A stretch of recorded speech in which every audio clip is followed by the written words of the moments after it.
Buenos días. Hoy les voy a explicar tres mapas mentales sobre distintas lecturas. Pero el primero es sobre el libro de Foucault que se llama Castigar, pero enfocado más al tema de vigilar y castigar. Este libro analiza cómo han cambiado las formas de castigo a lo largo de la historia, pasando de castigos físicos brutales a sistemas más sofisticados de control social. Pero lo más interesante es que Foucault no solo habla de cárceles, sino de cómo toda la sociedad funciona como un sistema de vigilancia y disciplina. Ahora, la idea central de este texto es que el castigo ha cambiado radicalmente. Antes se castigaba el cuerpo, ahora se controla la conducta. En el pasado el poder era visible y violento. Hoy es invisible, constante y mucho más efectivo. Foucault sostiene que hemos pasado de una sociedad del castigo físico a una sociedad del control disciplinario. Luego nos habla del suplicio, que es un castigo premoderno. En primer lugar, Foucault describe el castigo en la época premoderna, conocido como el suplicio. Este tipo de castigo era público, violento y extremadamente cruel. Se realizaba frente a la sociedad como un espectáculo. No se trataba solo de castigar al criminal, sino de demostrar el poder del soberano, es decir, del rey o incluso de la iglesia. El cuerpo el cuerpo del condenado era el lugar donde se ejercía ese poder. Torturas, mutilaciones e incluso se llegaban a realizar ejecuciones públicas. Sin embargo, este sistema tenía problemas, ya que muchas veces la gente sentía compasión por el condenado o incluso se llegaban a generar disturbios. Por eso, poco a poco, este modelo empezó a desaparecer. Después ocurre una transformación muy importante. El castigo deja de centrarse en el cuerpo y pasa a enfocarse en el alma, es decir, en la conducta, en la mente o en las intenciones del individuo. Ya no interesa solo el crimen, sino sino quién es el criminal. En este momento surgen nuevas disciplinas como la criminología, la psicología y la psiquiatría que buscan analizar al individuo. El castigo se vuelve más discreto, menos visible, pero también más constante. Es aquí en donde comienza a formarse el sistema moderno de control. Uno de los conceptos más importantes del libro es la disciplina. Foucault la define como una forma de poder que no castiga de forma violenta, sino que moldea el comportamiento de las personas. La disciplina funciona a través de tres técnicas principales. Primero, la vigilancia jerárquica, que implica observar constantemente a los individuos. El segundo es la sanción normalizadora, que establece normas de comportamiento y castiga desviaciones, aunque sean pequeñas. Y el tercero es el examen, que combina vigilancia y evaluación, como ocurre en la escuela con los exámenes. El objetivo de todo esto es crear individuos útiles y obedientes, lo que Foucault llama cuerpos dóciles. Lo interesante es que esta disciplina no solo existe en la prisión, sino que en muchas instituciones, como en las escuelas, hospitales, fábricas o cuarteles. Otro concepto clave es el panóptico. Se trata de un modelo de prisión diseñado para que un solo vigilante pueda observar a todos los prisioneros sin ser visto. Lo importante no es el vigilante, no es que el vigilante esté mirando todo el tiempo, sino que los prisioneros no saben cuándo están siendo observados. Esto hace que ellos mismos se controlen. Foucault utiliza esta idea como metáfora de la sociedad moderna. Vivimos en un sistema donde sentimos que podemos ser observados constantemente y por eso regulamos nuestro comportamiento. El poder ya no necesita imponerse con fuerza, porque las personas lo han interiorizado. Foucault también analiza la prisión como institución. En teoría, la prisión existe para rehabilitar a los delincuentes, pero en la práctica no cumple completamente ese objetivo. En lugar de eliminar el crimen, lo organiza y lo controla. La prisión permite clasificar a los individuos, vigilarlos y producir lo que Foucault llama delincuencia. Es decir, no solo castiga, sino que también forma un tipo específico de criminal. Por eso, aunque la prisión no funcione perfectamente, sigue existiendo porque es útil para el sistema de control social. Y finalmente, Foucault concluye que vivimos en una sociedad disciplinaria. El poder ya no está concentrado en una sola figura como el rey, sino que está distribuido en múltiples instituciones. Es un poder invisible, cotidiano y constante. No se basa en la violencia directa, sino en la vigilancia, la normalización y la corrección. La gran diferencia es que ahora las personas se controlan a sí mismas, interiorizamos las normas y actuamos de acuerdo con ellas sin necesidad de que alguien nos obligue directamente.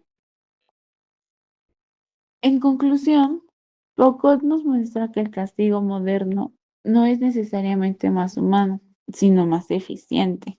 Hemos pasado de castigos visibles y violentos a formas de control más sutiles, pero también más profundas. La vigilancia y la disciplina están presentes en toda la sociedad, no solamente en las cárceles. Y lo más importante, el poder funciona porque nosotros mismos lo reproducimos. Por eso, entender estas ideas nos permite cuestionar el cómo vivimos y cómo somos controlados en la vida cotidiana. La segunda obra que voy a explicar es una de las obras más importantes para la pedagogía crítica, que es La pedagogía del oprimido de Paulo Freire. Este libro no es solamente un texto sobre educación, sino una reflexión profunda sobre la sociedad, el poder, la libertad y la forma en que las personas se relacionan con el conocimiento y con su propia realidad. Freire escribió esta obra en un contexto de desigualdad social muy marcado, y su intención principal fue responder a una pregunta fundamental. ¿Cómo puede la educación contribuir a la liberación de las personas que viven en condiciones de opresión? A lo largo de este análisis voy a desarrollar las ideas principales o que yo considero que son las ideas principales del libro de una manera profunda, explicando no solo qué propone Freire, sino también el sentido que tienen sus conceptos dentro de una visión crítica del mundo. Para empezar, es fundamental entender la idea central de todo el pensamiento de Freire, que es la educación, que es que la educación nunca es neutral. ¿A qué se refiere esto? Bueno, esto significa que la educación siempre cumple una función social y política, o bien reproduce las estructuras del poder existentes, o contribuye a transformarlas. En otras palabras, La educación puede servir como instrumento de dominación o como herramienta de liberación.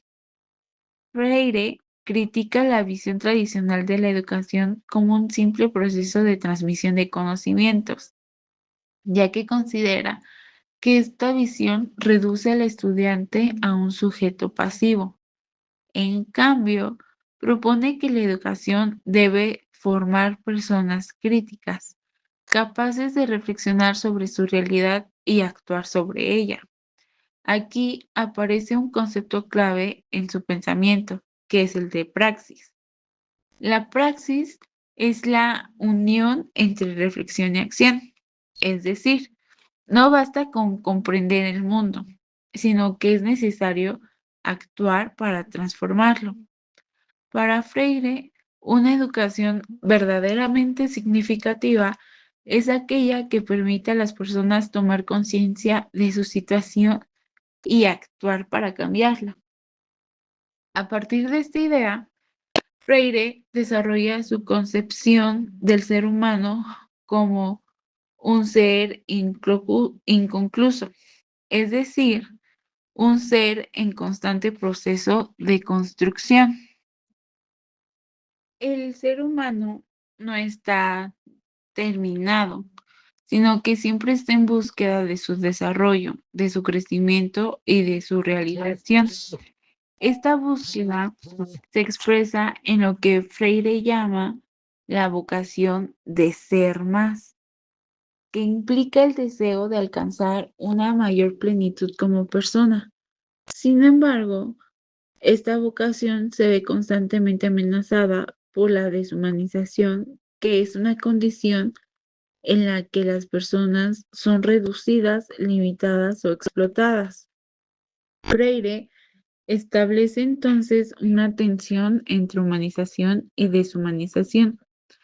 La humanización representa el desarrollo pleno del ser humano, mientras que la deshumanización es el resultado de sistemas de opresión. Es importante destacar que para Freire la deshumanización no es algo natural, sino histórico, es decir, es un producto de estructuras sociales injustas, por lo tanto puede ser transformada. En este contexto, Freire introduce la relación entre opresores y oprimidos como una de las claves para entender la realidad social. Esta relación no es simplemente individual, sino estructural, ya que está presente en distintos niveles de la sociedad, como la economía, la cultura y la educación.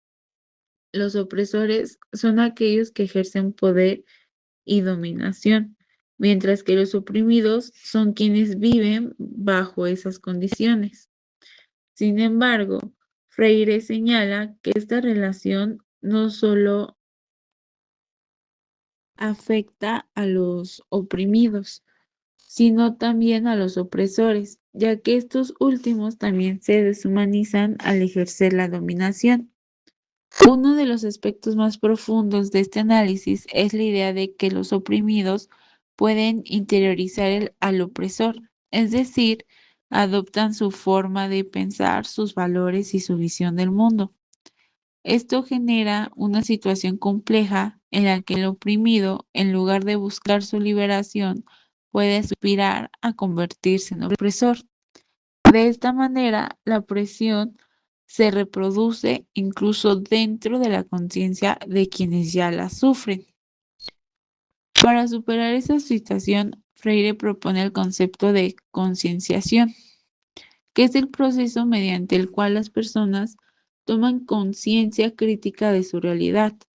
La concienciación no consiste simplemente en adquirir información, sino en comprender profundamente las condiciones sociales en las que se vive y reconocer las relaciones de poder que las atraviesan.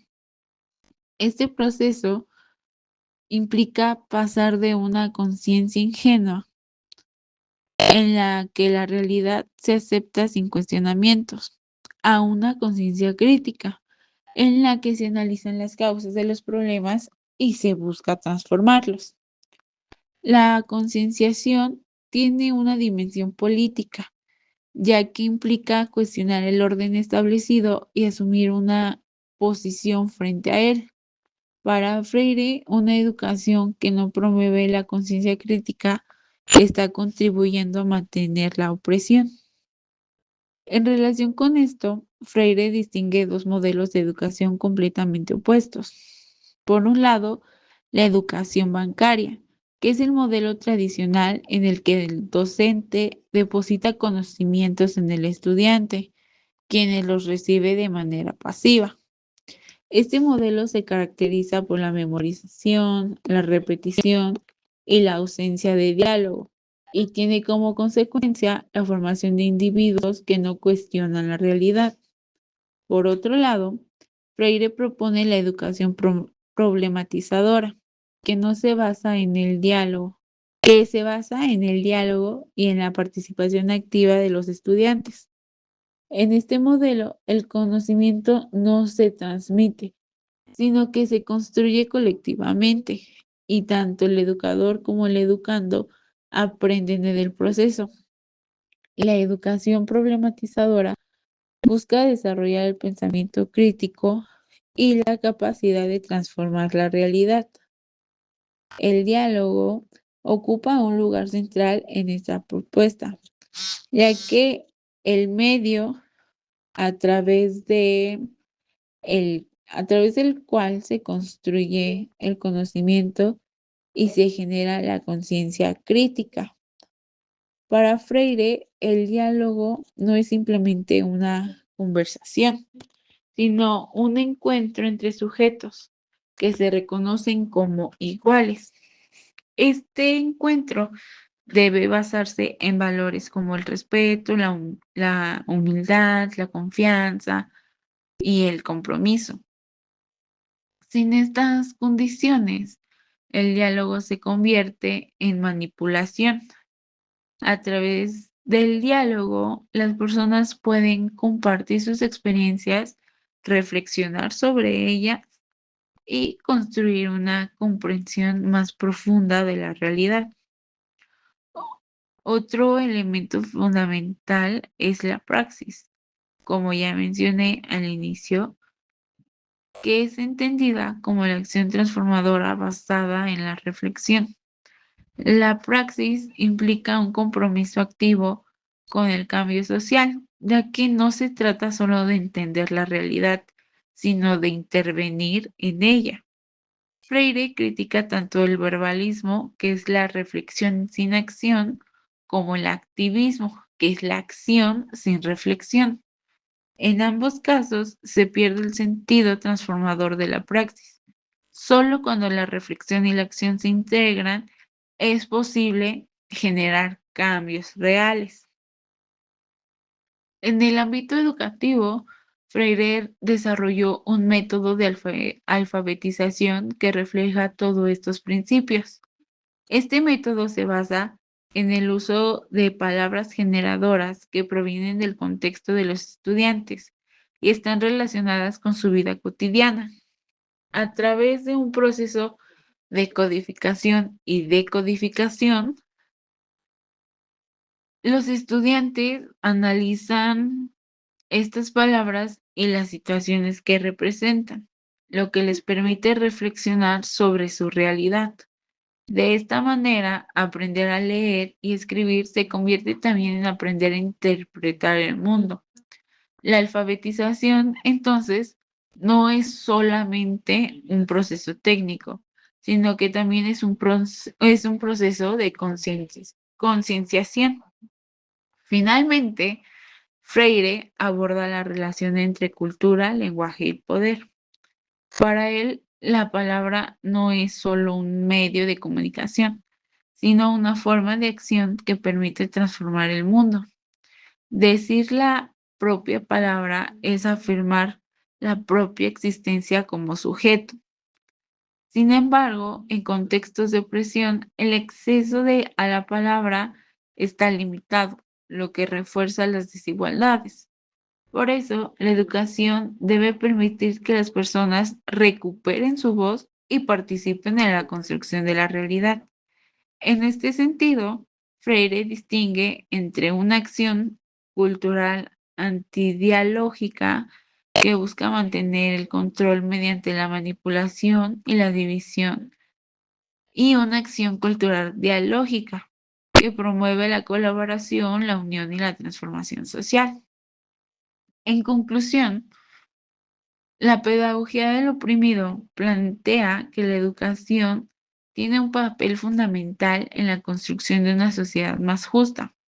No solo se trata de enseñar contenidos, sino de formar sujetos críticos capaces de cuestionar la realidad y de transformarla.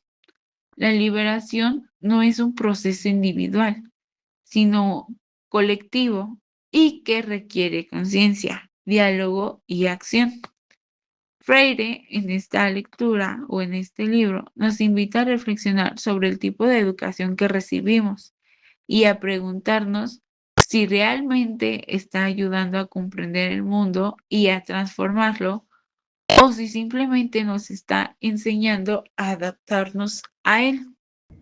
Ahora, por último, voy a explicar una de las ideas más importantes dentro de la pedagogía contemporánea, que es la relación entre la experiencia y la alteridad de la educación, a partir de los planteamientos de Scliar y La Rosa. Este enfoque resulta especialmente relevante porque cuestiona profundamente la manera tradicional en la que entendemos la educación. Generalmente pensamos que educar consiste en transmitir conocimientos, enseñar contenidos o lograr ciertos resultados que puedan medirse a través de exámenes o evaluaciones. Sin embargo, estos autores nos invitan a pensar la educación desde otro lugar, no como un proceso técnico o mecánico, sino como una experiencia humana, un acontecimiento que ocurre cuando nos encontramos con otros y algo en ese encuentro nos transforma de manera significativa. Para comprender esto es necesario partir de la idea central del texto. La educación no puede reducirse a la simple transmisión de información.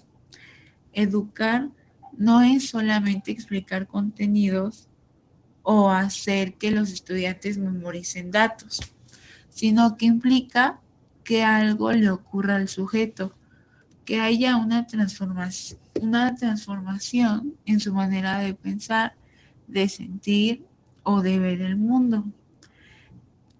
Esta transformación no se puede imponer ni garantizar, porque depende de cada persona, de la disposición que tenga y de su relación con los demás. Por eso, la educación debe entenderse como un proceso relacional en el que el encuentro con el otro ocupa un lugar fundamental. En este sentido, no todo puede planificarse ni controlarse, ya que lo más importante de la educación ocurre en ese espacio impredecible donde algo realmente nos afecta. La relación con esto, en relación con esto, La Rosa desarrolla el concepto de experiencia, que es clave para entender toda la propuesta. Para él, la experiencia no es simplemente lo que ocurre en el exterior, sino lo que nos pasa a nosotros con eso que ocurre.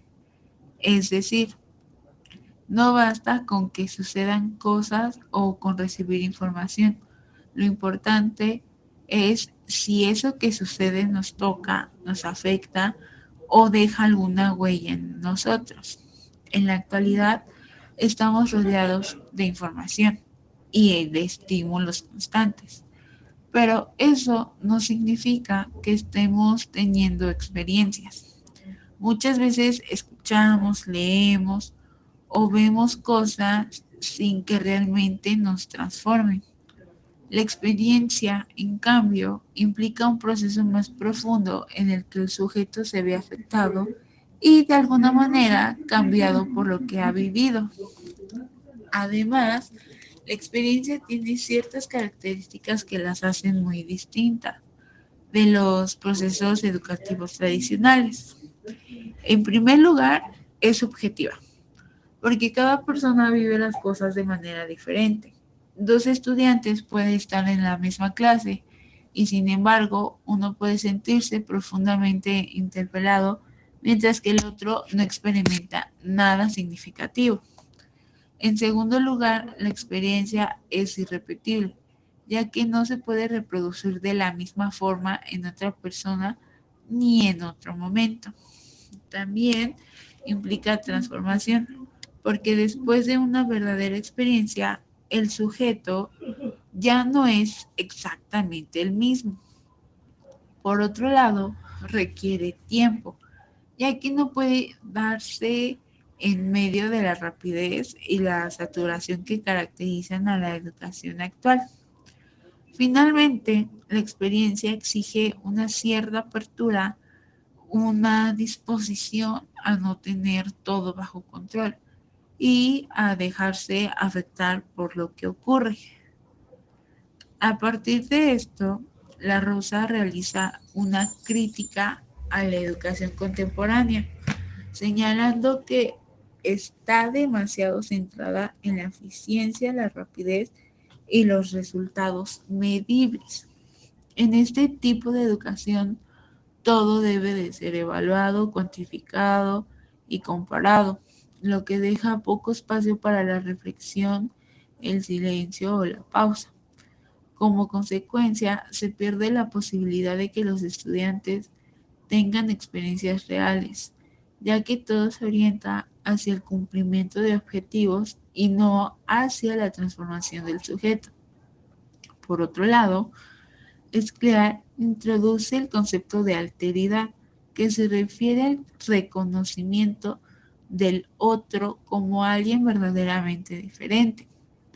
La alteridad implica aceptar que el otro no es igual a nosotros, que no piensa ni siente de la misma manera y que no puede ser completamente comprendido ni reducido a nuestras propias categorías. Sin embargo, en muchos contextos educativos, la diferencia se percibe como un problema. Cuando un estudiante no aprende al mismo ritmo, no se comporta de la manera esperada o no encaja en los estándares establecidos, la tendencia es corregirlo, adaptarlo o normalizarlo. De esta manera, la educación termina intentando eliminar la diferencia en lugar de reconocerla y sobre todo de valorarla. Frente a esto, Escler propone una ética de la alteridad, en la que educar implica una responsabilidad hacia el otro.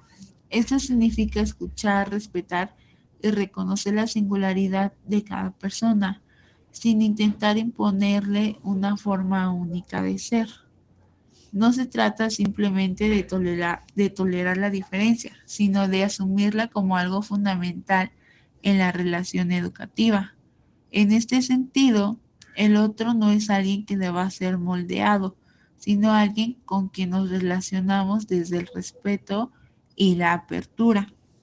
La relación entre experiencia y alteridad es uno de los puntos más importantes de esta propuesta. No hay experiencia sin alteridad, porque lo que realmente nos transforma no es lo que ya conocemos, sino aquello que nos resulta diferente, extraño o inesperado. El encuentro con el otro es lo que rompe nuestras certezas, lo que nos obliga a cuestionar nuestras ideas y a abrirnos a nuevas formas de pensar. Es precisamente en ese momento de ruptura donde surge la experiencia. Por eso la educación no puede entenderse, no puede entenderse como algo completamente planificable, ya que lo más significativo ocurre cuando algo imprevisto sucede y nos afecta de manera profunda. A partir de todo esto, los autores hacen una crítica fuerte hacia el sistema educativo actual, señalando que está dominado por la estandarización, la evaluación constante y la lógica de la productividad. En este contexto, Los estudiantes son vistos muchas veces como números o como resultados y no como sujetos que viven experiencias. Esto provoca que se pierda la dimensión humana de la educación y que se debilite la relación con el otro. El aprendizaje se reduce a cumplir tareas y alcanzar objetivos, dejando de lado la posibilidad de transformación. Finalmente, aunque Scler y La Rosa no proponen un modelo pedagógico cerrado, sí sugieren una orientación clara. Es necesario recuperar la experiencia en la educación, lo que implica dar tiempo para pensar, permitir el silencio y valorar la reflexión. También es fundamental educar con alteridad, reconociendo la diferencia y evitando la imposición de una única forma de ser o aprender. En este contexto, el rol del docente cambia, ya que deja de ser un simple transmisor de contenidos para convertirse en un acompañante de procesos, alguien que escucha, que observa y que está dispuesto a aceptar la incertidumbre. En conclusión, pensar la educación Pensar la educación desde la experiencia y la alteridad nos obliga a replantear completamente su sentido. Educar no es solo enseñar, sino crear las condiciones para que algo ocurra, para que algo nos afecte y nos transforme. La educación se convierte así en un encuentro, en un proceso fundamentalmente humano y ético en el que el otro no es alguien que debe ser moldeado, sino alguien que debe ser reconocido en su diferencia.